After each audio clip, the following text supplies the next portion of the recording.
nang speak si Lord sa ako nga dili jud ita makaundang sa problema.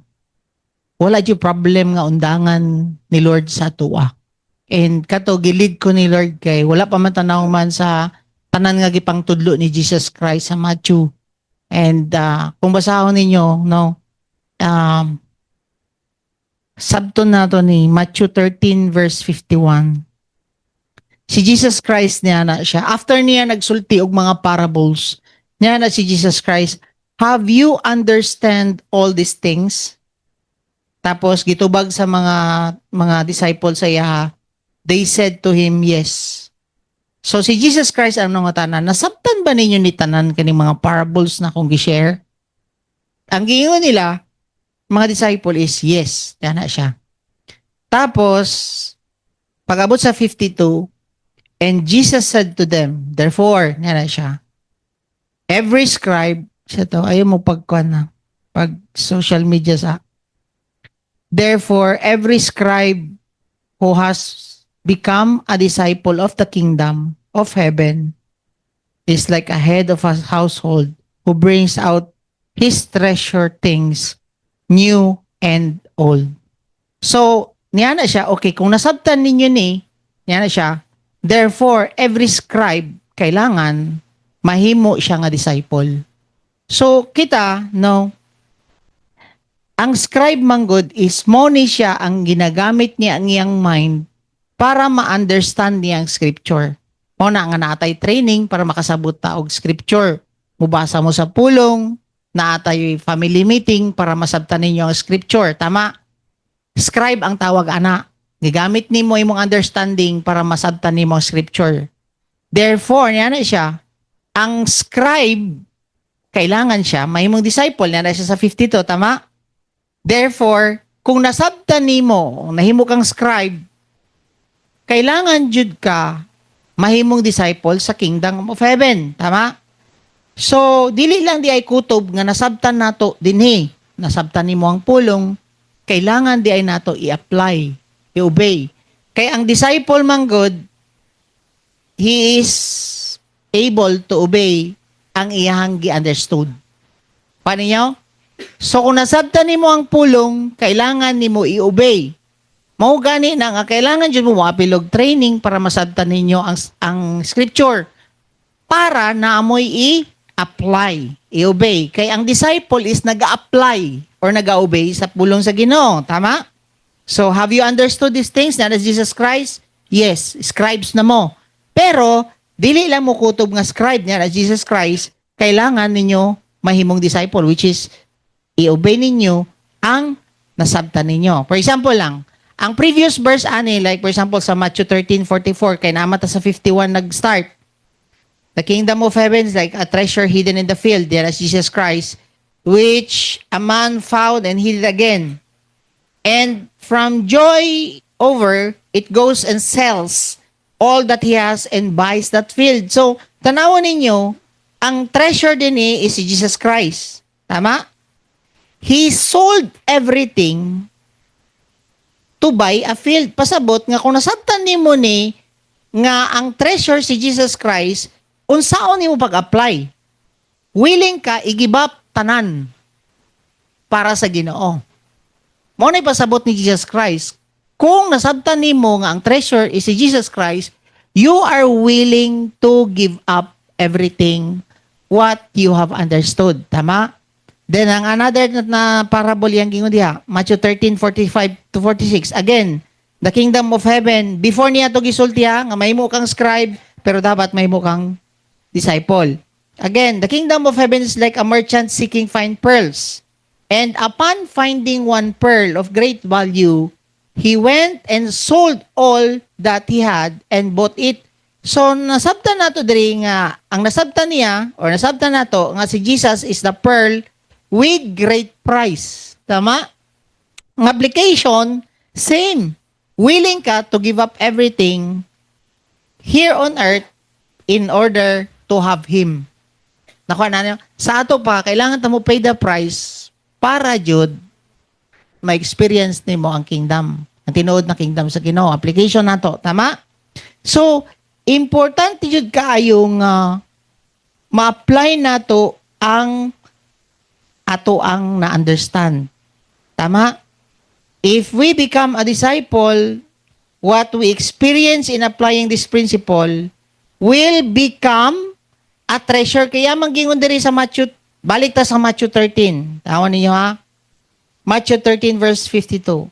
And Jesus said to them, therefore, every scribe who has become a disciple of the kingdom of heaven is like the head of the household who brings out his treasure. So, kung tanaw niyo, things new and old. So, unsa maning kwan, mga treasures nga mahimong dato ang ubang tao is dili sa knowledge. Tanawon ninyo ha, dili sa knowledge, but of course, ang imuang gi-apply through that knowledge or experience nato, through our experience. For example, naata diri example,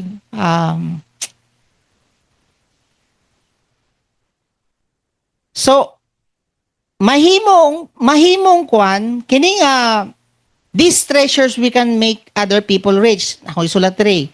Not with our knowledge, but what we have practiced about what we understood, old and continuous new experience with the Lord. So, kini ang kwan diri, ang point diri. Magtingala mo nga na-adjoy mga old nimo o new nga experience nga ipaalaw ni Lord nga experience nimo para ma-apply nimo tanan nga knowledge nga imong na-learn.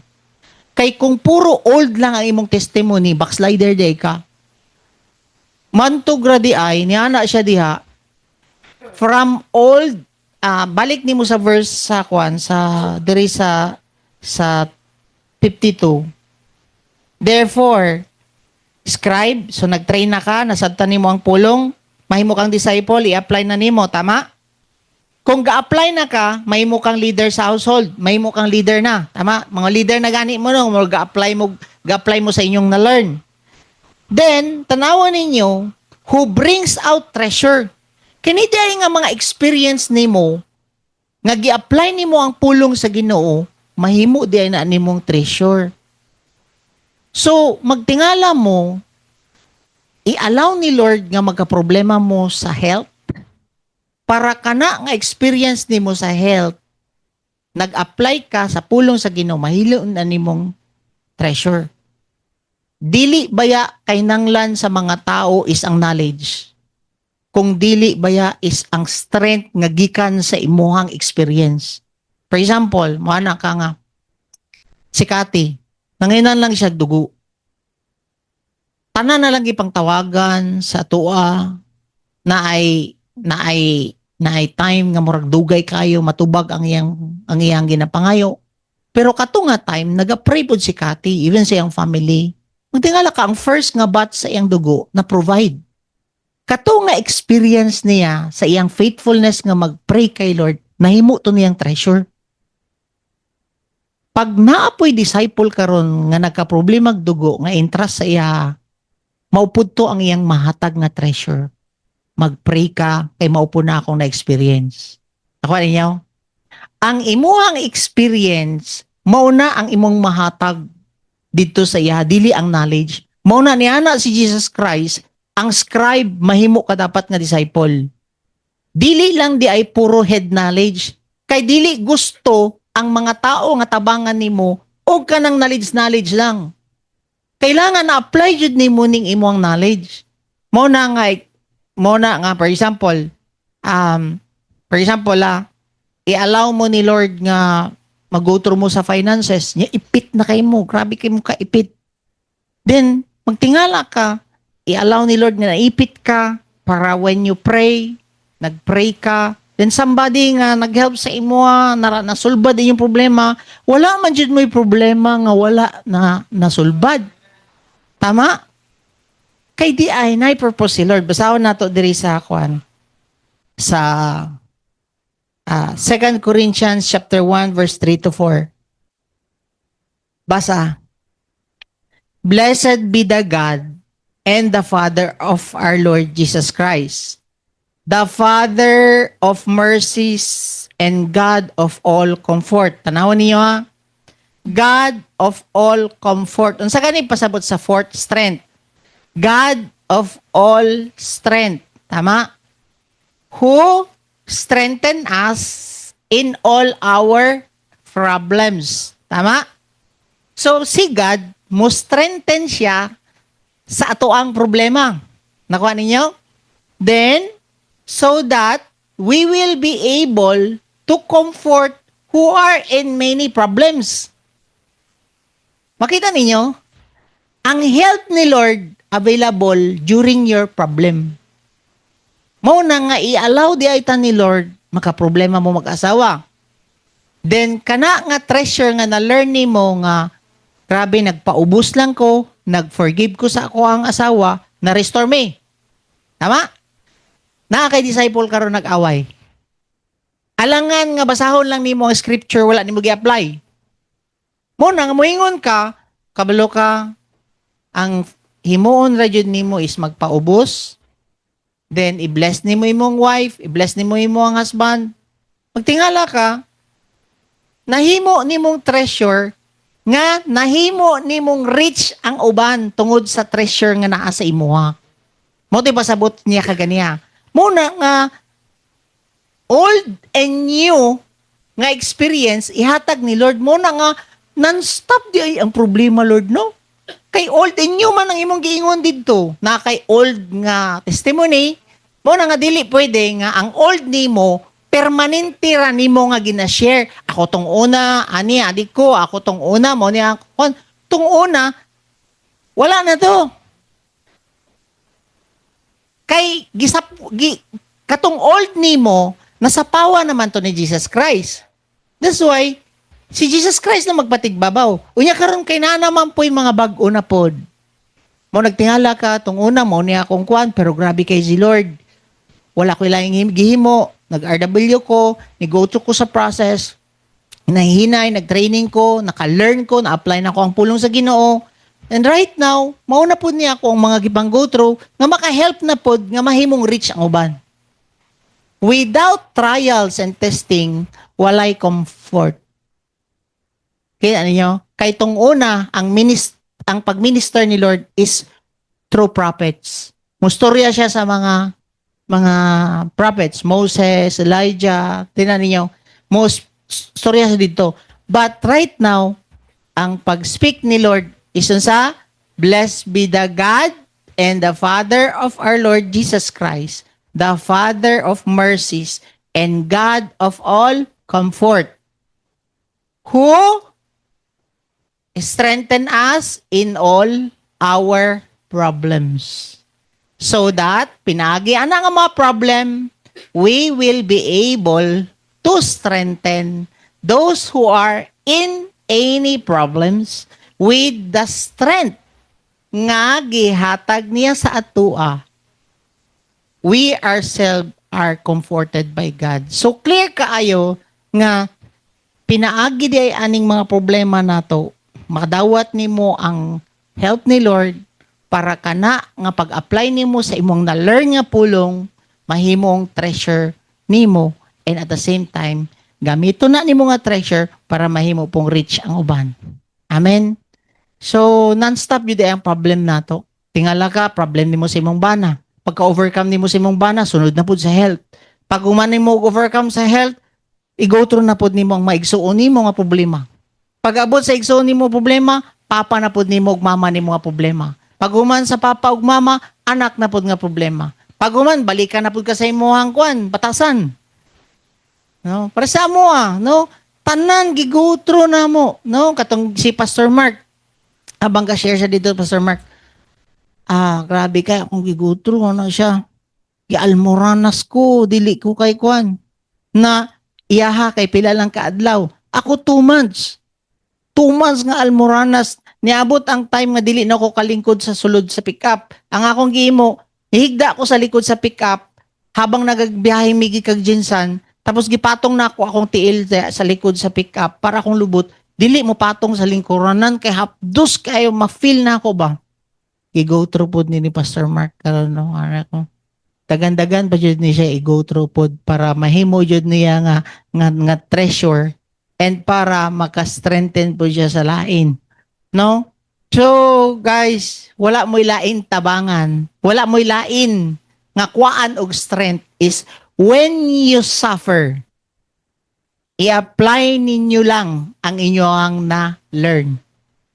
Scribe, disciple, para mahimo mong leader sa household and para mahimo pod ninyo nga treasure kanang na-learn ninyo through applying what you have learned, then you will make other people rich. Amen? No? So, non-stop yun ang problema na to. Grabe, no? Kay madato man ka, pinaagi sa imong pag-apply sa imong na-learn. So, importante, nga mag-learn pod ka. Unsa man imong ma-apply kung di ka mag-learn? Muna natay training. Bitaw, no? For example, nag-share ta ani. Unya problemado ka. Wa ka ni abil sa to ang training. Wala pod ninyo ni ma-share sa baba.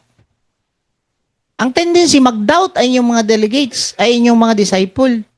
Mag-doubt sila sa Ginoo, ngano man dagang kikog problema. Kay di ay gusto ka mahimong rich ni Lord. Pinaagi sa mga treasures nga na-apply nimo. Ang treasure din is ang mga na-apply nimo niya nga pulong pinaagi sa imong problema. Mo na pinaka-treasure. Kay kung wala nimo na-apply, mahimo lang knowledge, mahimo lang scribe. Amen? Naba mo diha? Kay gihimo naman ni Jesus Christ. Like for example sa Hebrews, basahan na to. Si Jesus Christ man ang atong forerunner, siyang nauna sa tuwa. Tama? Kailangan po i-go through ni Jesus Christ para siya makatabang siya sa tuwa. Kay kung dili yun siya makahhelp sa tuwa. Mo gani nagpakatao si Jesus Christ. Basahan na to sa Hebrews 4:15. For we do not have the high priest who cannot sympathize with our weaknesses, but one who has been tempted in all things as we are, yet without sin. So, si Jesus Christ, no, siya ang nauna sa atua, nga makaingon jud si Jesus Christ, nga come follow me. Nga naman, nagian man niya tanan natong testing. Natestingan po ni siya sa iyang anger, matestingan po ni siya sa lust. No, kay naman po yung mga babae atong panahon na. Matestingan po siya sa iyang submission sa Father, tanan. So, si Jesus Christ nga nauna na sa atua, giagian niya ni tanan nga testing, ang strength nga naa sa iya gikan sa Father. So, kana karon niyang experience, siya karon ang makahelp sa atua through our testing pod. Kung tawagon nato ang Ginoo. That's why ikaw mga niagi karon og mga testing, confident ka dapat mangayo sa Ginoo ngano man giagian ni Lord para kita, He will come to our aid. Di ba basahon ninyo sa Hebrews 2 verse 18. Tanawa. For since He Himself gitempt, na-testingan niyo Jesus Christ, in that which nagsuffer siya. Karon, able siya nga mutabang sa imo. Tanawa, basahon ninyo. Di ba? He Himself was tempted or tested or nagkaroon po mga problema sama nato. Then yan siya, nagsuffer po siya, karon, pwede ni siya mutabang sa atua. He is able to come to the aid to those who are tested or tempted. So kita karon nga na problema, makatabang si Jesus Christ nga naman nauna man siyang agi. Ikaw pud karon nga nakaagi na aning mga problema sa ospital, sa dugo, bayranan sa ospital, sa bana, problema sa asawa, problema kwarta, problema sa health, problema sa imuang pride. Makaminister na kakaron nga naman, naana si Jesus Christ, gitabangan kaniya, ikaw pud nga gi-apply nimo yang pulong, makatabang na pud ka karon. Kung dili ka makaagi ani, dili ka mahimong effective sa ila. Muna nga daghan kitag mga problema. Ngano man kay para mahimo pud nimong reach ang mga people nga i-connect ni Lord sa inyo. Matabangan ninyo ba? Mao ba yan giingon sa Bible? Grabe na blessed jud ko ani ba? Muana ka ba? Kung unsa tong imong na-apply during your problem nga word, ma-share na nimo sa iha, then nahimo nimo siyang rich pod nga naman, ma-apply man pod nimo niya ang imuhang gi-share nga pulong. Pero giagian sa nimo. Mo gani nga dili ta magpa-share ana diha sa mga RW nga wala jud ka niagi. Amen. Dili ta makapa-share og forgiveness kung dili ka niagi forgiveness. Dili ta magpa-share og finances kung wala ka ga-apply aning finances. Wala ta magpa-share diha og image kung dili ka na-restore imong image. Dili po ta magpa-share diha og dibo nga wa po ka ga-apply sa pulong sa Ginoo. So, giagian nimo, gi-apply nimo, i-share, i-minister nimo. Mo na nga kung wala mo kasabot karon nga no sunod-sunod imong problema, kabalo si Lord nga giuna lang kaniya para makabless ka sa ubang tao. Amen. Kay diri di man ta hypocrite dire. Alangan magsige ra tagwali, mayo kay kamuwali. Mabitaw nga na-remind ko tong giingon ni Pastora Jezreel bang. Niya na siya nga wala man ko'y matestimony. Kay kuan man pastor ni siya nga kanang mayaman. Tato ni sila na sila school, milyonaryo ni sila, no? Pastor's kid, no? Grabe pag-protect siya, pag-preserve siya as wala jud siya kauyab, no? Glain. So niya na siya wala man ko'y matestimony kay wala man daw siya nagikan og adik-adik. Wala po daw siya problema kay provided man sila kwarta. Wala daw siya matestimony. Kabalo kan sa iyang testimony, nakaminyo siya og piki nga pastor. Dili di ay tinuod batanan niya gisulti nga iyahang akwan siya ang istorya bagod niya ang testimony ato nga pastor is siya ang vice president sa tawag ni Samsung ba to? Sa Samsung ug Apple sa Asia. Asaman ka. So dagang kay nituo kay dato good. Dato kayo ka ng mga kwan no naa siya kanang Chevrolet nga two-door nga kanang transformer. Naa siya unom ba to o tulo ka condominium.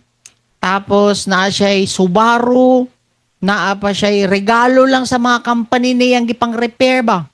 Tagan siya Honda Civic, regalo lang sa Smart, na lang daw siya giayos sa Smart, naayos dayon. Tuo yun tinubok simbahan. Tuo yun. Nya, apil po mi katuo ato. Napil po mi. So, grabe yun kayo, no? Natuo po mi. Kasi wala po siya asawa. Pero lahi yun ay kayo ang ihang ginahimo na, dilimaw. Until sa time nga nasakpan, nagminyo sila ni Jezreel. No? Katong pastora nga nangayog testimony. Pagkabuntis niya, di kasal sila. Pagkabuntis niya, nagtingala dito na nagawas na ang iyang ang baho sa iyang bana. Nga wala jud ay kwarta, ang dili jud ay tinuod nga vice president sa Samsung. Di piki jud ay tanan-tanan na expose tanan. So in short no, ang kwarta di ay nga iyang gigamit pamalit is ginakawat niya sa simbahan. So ang nahitabo, gipapriso siya sa pastor and napoy word ato nga pastor nga mapriso siya. Karon naa sa Muntinlupa ang iyang bana. No, na dito and then ako nagpastor siya dito sa Muntinlupa. And ang pinaka testimony pa jud niya, aside ato nga na testimony niya nga nakaminyo siya og kanang si tawag atong napay tawagan ano kanang impostor mo yan na con artist ba na no con artist ang naitabo pa jud no grabe ang iyang testimony kay special child ang ilang naging anak. So, daghan na kayo siya na testimony ron. Tung una, kay ingon man siya wala matestimony. Hihatagan mo na, careful po mo sa inyong pangayoon sa Ginoo. Wala man ko'y masulti. Sure ka? Wala kay masulti?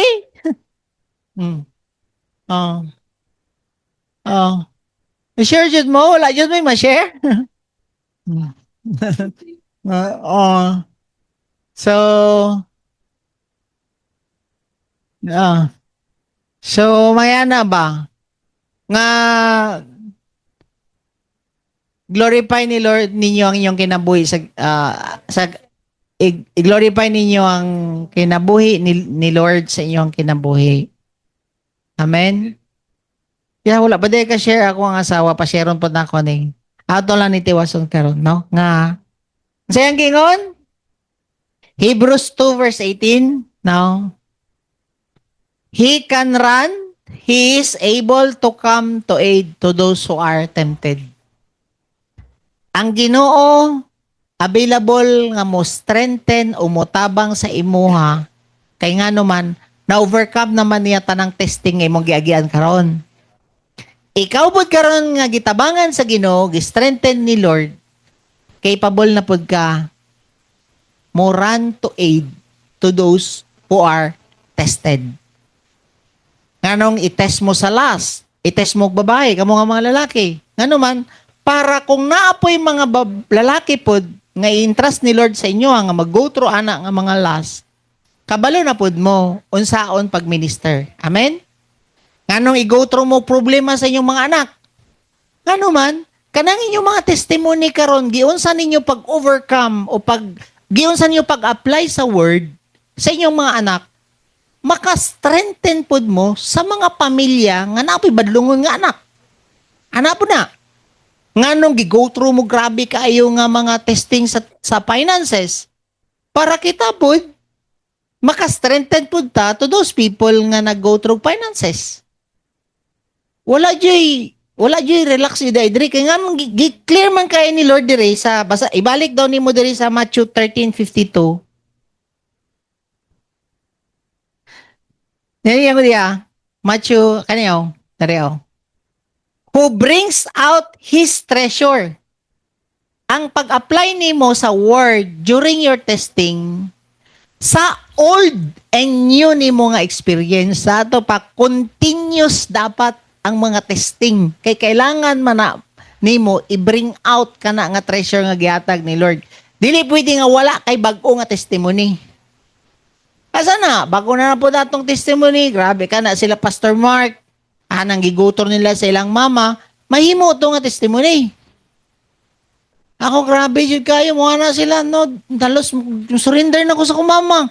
Pero nag-trust na yun mi kay Lord. Mo niyang word nga gihatag ni Lord sa kuha.